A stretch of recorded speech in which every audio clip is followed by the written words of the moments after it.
Hey, what's up everyone? I got a great new devlog for our game Time Walk Tower Defense for you today. And featuring this amazing new mic, my sound quality can be a little bit better than what my headset could produce.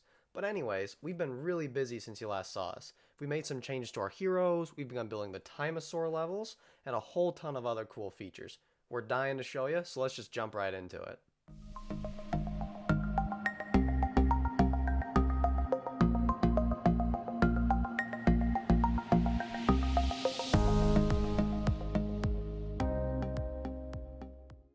To start off, I wanted to show off the animations for our Timosaurs. I built some of them in weeks prior, but I finished up the rest of them since you last saw me. We have several types of dino enemies, first up being the Velocitictoctor. He's a little weaker than the other dinos, but he's very quick and he'll leap onto the player.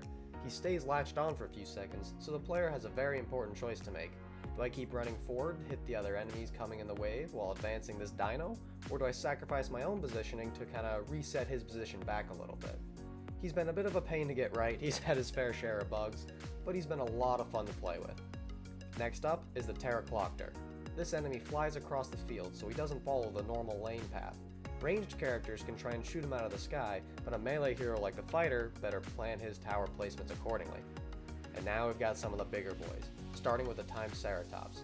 This guy has an impenetrable hide, making him immune to small amounts of damage. All heroes are weak against this guy in some way, such as the Engineer's Beam or the modern hero's Barbed Wire, but some are more vulnerable than others. We've also got the Clockadile, Captain Hook beware. This guy starts off really slow, but his internal clock is ticking. He accelerates faster and faster the longer he's alive, so you better take care of him quick.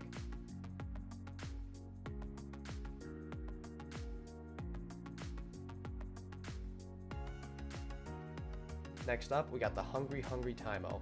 He's a beefy hippo who's just looking for his lunch. He'll gobble up the units your tower spawns, so be careful not to feed him too much. Next is one of the biggest enemies we've made yet, the Brontimesaurus. This guy is massive, he's got a huge HP pool and he can't be slowed, stunned, or delayed by such puny things like a fighter's barricade. He's pretty slow, but his brawn may just win out.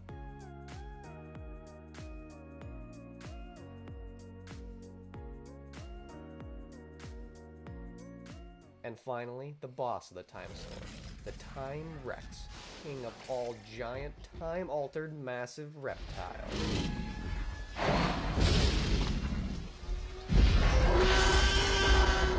Boy, I hate being right all the time. We've been continuing to build out our levels. As you saw, the dino levels are well underway, and we finished up the pirate levels as well. As always, it's a delicate dance to balance these levels. We've got to take into account the enemies, the amount of gold we've given the player, the distance the enemies have to move, and everything in between. We've started to run into some problems, however. We couldn't make difficult enough levels at the higher end because we just have to send too many enemies to make it difficult, and the player would get flooded with gold.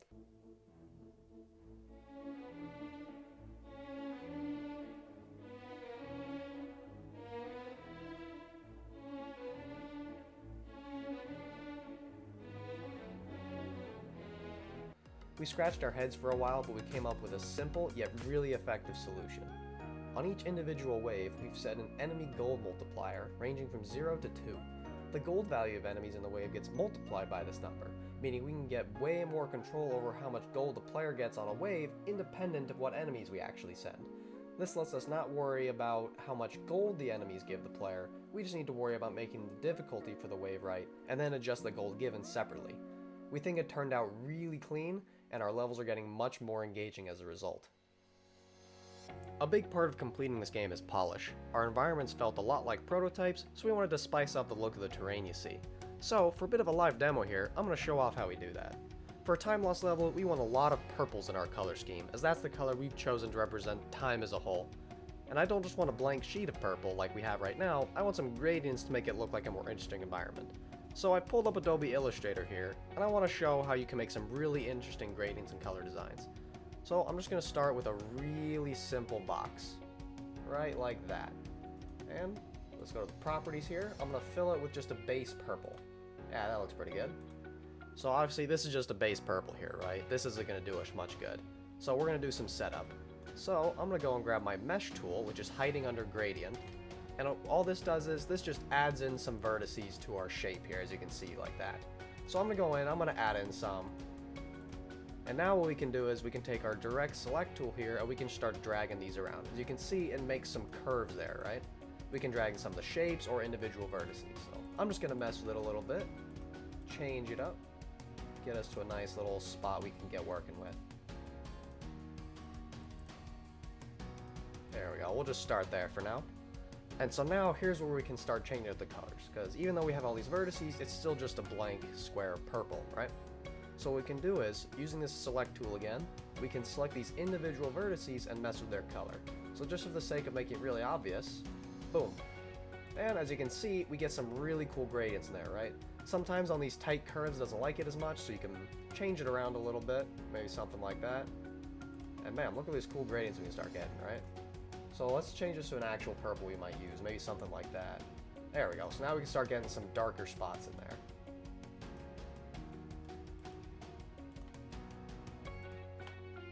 Yeah, look at that. And now maybe in here we can throw in some lighter colors, maybe something like that.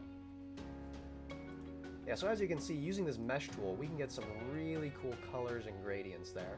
And it can help make our terrain look a lot more dynamic and alive and not just, oh, it's a grid in the middle of nowhere. This isn't a real place, right?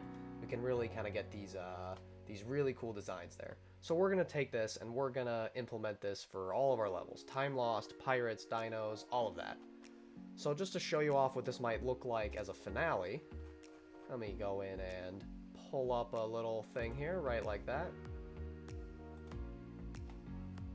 Boom. So this one's colors aren't quite complete. I'm going to mess with it a little bit, but we can just slap a grid over the top of a little terrain here, and we can get some really cool stuff. So once we get it like this, we can just slap this grid over the top, export it, and then we can go apply it as a texture in Unity. All we have to do then is just scale it so it matches up with our nodes, and we're all set to go. We've got a lot of these coming, so I really hope you guys stay tuned so you can see what they all turn out once we get to that finished product there.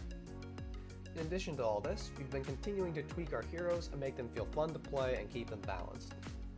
The wizard's new mana burn power, which replaces his teleport rune, deals some AoE damage over time. Initially, it drained mana and was toggled on and off at will. However, this was just not fun to play, as you basically just chose between standing still and doing nothing with this on, or casting your other skills. So, it's now an expensive cast that stays on for a few seconds with a decent cooldown. With that, the wizard is feeling like he's in a really good spot now between his balance and how fun he is to play. Similarly, the robot's burners was just unused and way too expensive. So, building off his natural attack strength with his autocannon, we gave him a little stim for it. On a quick cooldown, he can cast his third ability to make his next few shots pierce through enemies. This gives him multi-target damage, which he was desperately missing, and gives him a fun little skill that a skilled player can weave into their shooting rotation.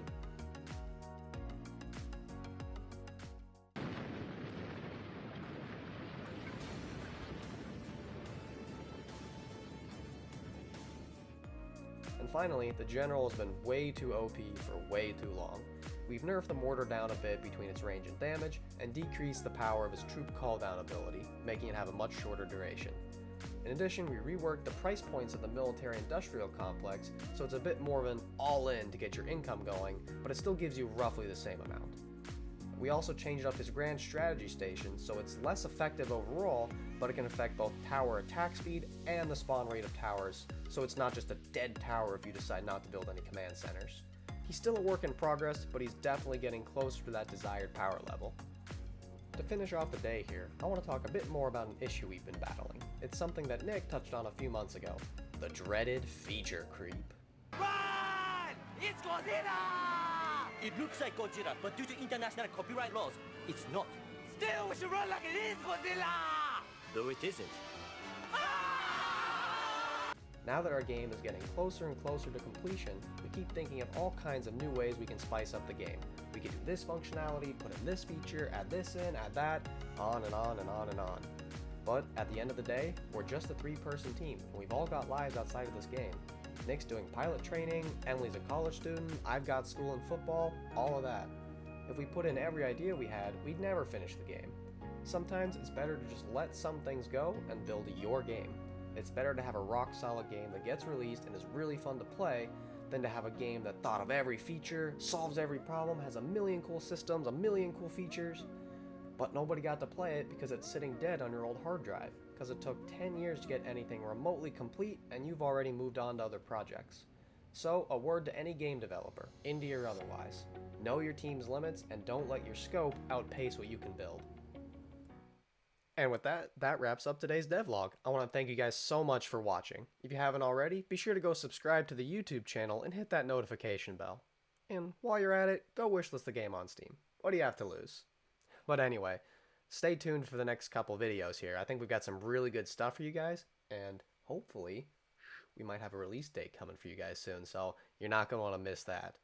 But in the meantime, as always, game on.